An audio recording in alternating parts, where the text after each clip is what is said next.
Welcome to Carmen Co-Education Strive to Excellence. Hello everyone, welcome to common co-education. इस video को please share करें, like करें और channel को subscribe करें। और आई मेक श्योर कि आपको इस वीडियो से ज़रूर इंफॉर्मेशन एंड नॉलेज डराइव। तो चलिए, इस क्लास में हमें ये पढ़ना है कि communication of revocation of offer and acceptance कैसे होता है। लास्ट क्लास में हमने पढ़ा था कि communication of offer and acceptance, कि ऑफर और एक्सेप्टेंस कब हम कम्युनिकेटेड कंसिडर कर सकते हैं। बट इसमें हमें ये पढ़ना है कि जब हम उस ऑफर और एक्सेप्टेंस को रिवोक करते हैं, रिवोक करना मतलब ख़त्म करना, मतलब वापस ले लेना उस चीज़ को। तो जब हम उस चीज़ को, कब हम उस चीज़ को वापस ले सकते हैं और उसका कम्युनिकेशन कब हम कंप्लीटेड मानेंगे और कहाँ तक कंप्लीटेड अलाउड है। ठीक है, आपको एक बेसिक वो मिल गया इस क्लास का। अब हमें देखना है कि सेक्शन क्या कहता है। Section 5 of the Indian contract act 1872 क्या कहता है? Offer can be revoked at any time before communication of the acceptance completed. अब ये कह रहा है कि ऑफर जो है वो हम कभी भी रिवोक कर सकते हैं किसी भी टाइम पे before communication of acceptance is completed. इसका क्या मतलब है वो मैं आपको भी नेक्स्ट वाले स्लाइड से समझाती हूँ। ये स्लाइड हमने लास्ट क्लास में भी देखा था। इसमें मैंने आपको बताया था कि ऑफर का जो कम्युनिकेशन है वो कब कंप्लीट हो रहा है। ठीक है, अब मैं ये बताऊंगी कि रिवोकेशन जो है, कम्युनिकेशन ऑफ रिवोकेशन जो है वो कब कंप्लीट हो रहा है। अब ये जो है ऑफरर, इसने ऑफर दिया ऑफरी को किसी भी चीज़ को, कोई भी कॉन्ट्रैक्ट करने के लिए, बी इट कोई सामान खरीदना है, बी इट कुछ बेचना है उसको, या कोई चीज़ डिलीवरी करवानी है, या कुछ भी। तो offer can be revoked by the offeror before the 6th July, before the 4th जुलाई। जो ऑफर है, जो ऑफरर ने ऑफरी को ऑफर दिया है, ठीक है, कब दिया? 1 जुलाई को। वो उसके पास पहुंच गया। उसके बाद जो ऑफरी है उसने सोचा कि मैं सोचता हूँ सारे कंडीशंस पे, उसने सोचा ठीक है, चलो मैं जो हूँ इसके लिए एक एक्सेप्टेंस लिख के भेजता हूँ। एक्सेप्टेंस वो कब भेज रहा था? 4 जुलाई को।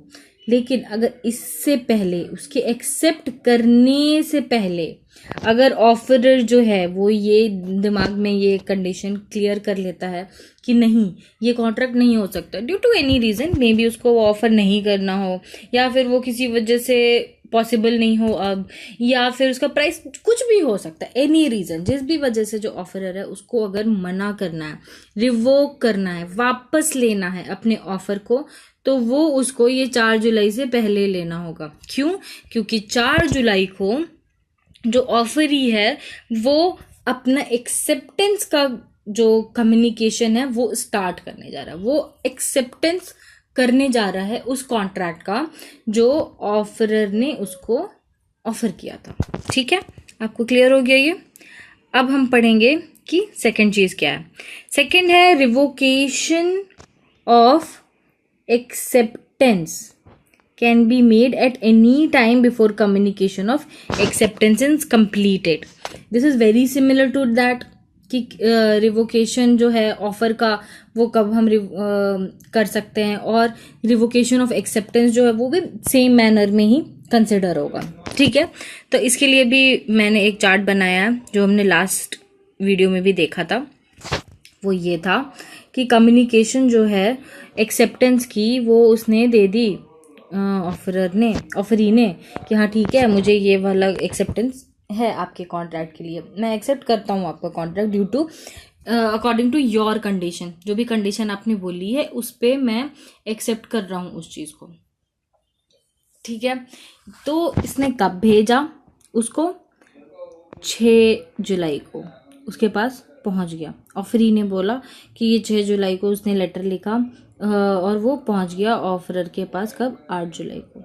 लेकिन ऑफरी जो है उसको एक्सेप्टेंस जो है अपना वो वापस लेना है, एक्सेप्टेंस को रिवोक करना है। तो वो क्या करेगा? 8 जुलाई का जो ये टाइम है जिसमें वो उसका एक्सेप्टेंस जो है वो कंप्लीट हो जाएगा, उससे पहले पहले उसको ऑफरर को ये कहना है कि नहीं, मैंने जो एक्सेप्टेंस किया था इस चीज़ को लेके वो अब मैं वापस ले रहा हूँ।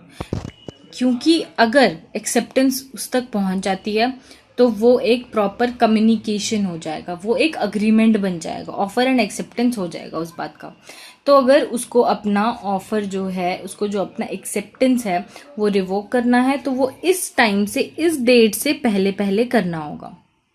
तो अगर इससे पहले अगर उसने बोल दिया कि नहीं मैं ये सामान नहीं ले सकता, या ये मैं कॉन्ट्रैक्ट इस पर्टिकुलर कंडीशन में पूरी नहीं कर सकता, तो उसको कंसिडर किया जाएगा कि वो रिवोक हो गया, वो ऑफर बना ही नहीं, वो एक्सेप्टेंस हुई ही नहीं, तो किसी भी टाइप का कॉन्ट्रैक्ट हुआ ही नहीं।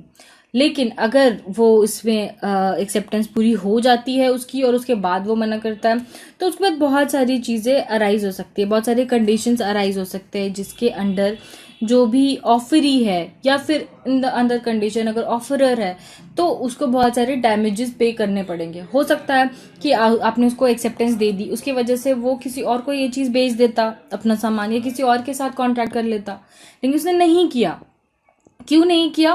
क्योंकि आपने उसके कॉन्ट्रैक्ट पे एक्सेप्टेंस दी थी। आपके एक्सेप्टेंस की वजह से उसने किसी और को उस ऑफर का या उस कॉन्ट्रैक्ट का पार्ट नहीं बनाया, उस वजह से उसे एक पर्टिकुलर काइंड ऑफ लॉस हुआ। ये सारी चीज़ें जो है, जो किस टाइप का लॉस हो सकता है, किस टाइप के डैमेजेस हो सकते हैं, उसकी क्या रेमेडी होती है, वो हम अगले क्लास में पढ़ेंगे। लेकिन इससे आपको ये ज़रूर समझ आ गया होगा कि जो हमने लास्ट क्लास में पढ़ा था कि communication of offer and acceptance जो है वो क्यों ज़रूरी है। वो इसलिए ज़रूरी है कि जब तक हम ये नहीं समझेंगे कि ऑफर और एक्सेप्टेंस किस सिचुएशन में कम्युनिकेट होते हैं, तब तक हम ये कैसे समझेंगे कि उस ऑफर और उस एक्सेप्टेंस को हम रिवोक कैसे कर सकते हैं। तो to understand the revocation, because of the revocation the nature of the damages determine, कि हमें जो डैमेजेस होता है किसी को, वो एक रिवोकेशन पे ही डिपेंड करता है। तो उसके लिए वो सारे उस नेचर को समझने के लिए हमें ऑफर और एक्सेप्टेंस का कम्युनिकेशन पहले समझना ज़रूरी है। उसके बाद हमें वो किस टाइम पे, किस सिचुएशन में वो एक्सेप्टेंस जो है या फिर ऑफर जो है वो रिवोक हो सकता है, ये समझना ज़रूरी है।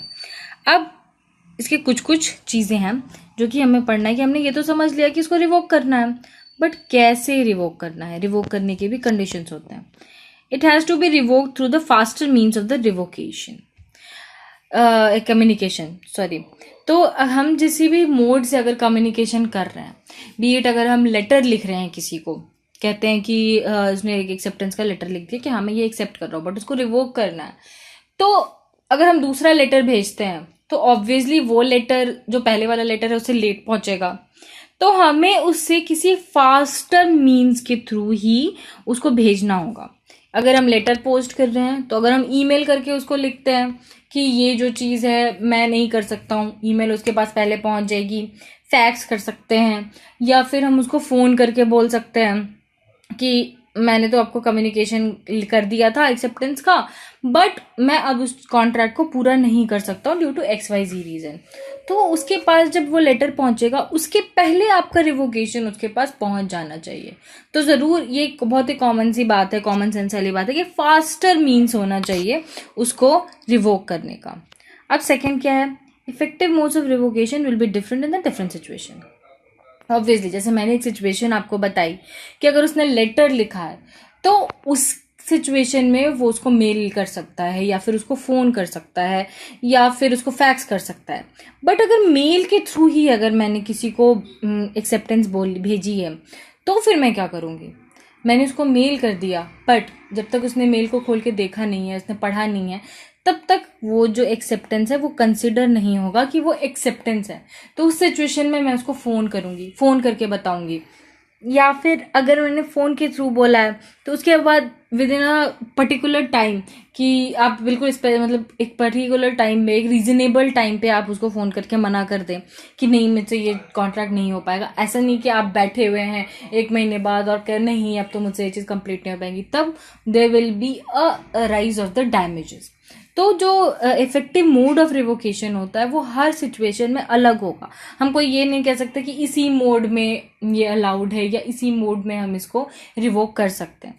This will differ from case to case. तो अब हमने एक बहुत ही मेजर पार्ट कंप्लीट कर लिया कॉन्ट्रैक्ट का। इसमें हमने सारा कुछ पढ़ लिया और ये चीज़ बहुत ही इंपॉर्टेंट है, कम्युनिकेशन बहुत इंपॉर्टेंट है, रिवोकेशन बहुत इंपॉर्टेंट है। तो आप ये दो जो लास्ट वीडियोस हैं, ये और इसके पहले वाला, या प्लीज़ गो थ्रू करें। और इसके जो अगला वीडियो होगा उसमें मैं सारा कुछ डिस्कस करूँगी कि किस टाइप के डैमेजेस होते हैं, उसके क्या क्या आपको रेमेडीज़ हैं, सारी चीज़ें मैं वो करूँगी, जिससे आपको ये पूरा जो टॉपिक है, पूरा कॉन्ट्रैक्ट जो है, ये आपको कंप्लीट हो जाएगा पूरा। आपको इसके बाद से कोई कन्फ्यूजन नहीं होगी। इसके बाद भी बहुत चीज़ें हैं लाइक एजेंसीज, बेलमेंट, ये वो। अगर वो आपको वो करना है तो प्लीज़ आप कमेंट करें और मुझे बताएं। लेकिन अगर कॉन्ट्रैक्ट की बात है तो यहाँ पे ये कॉन्ट्रैक्ट अगले वीडियो में आपको सारी चीज़ें क्लियर हो जाएंगी। Till then, happy learning.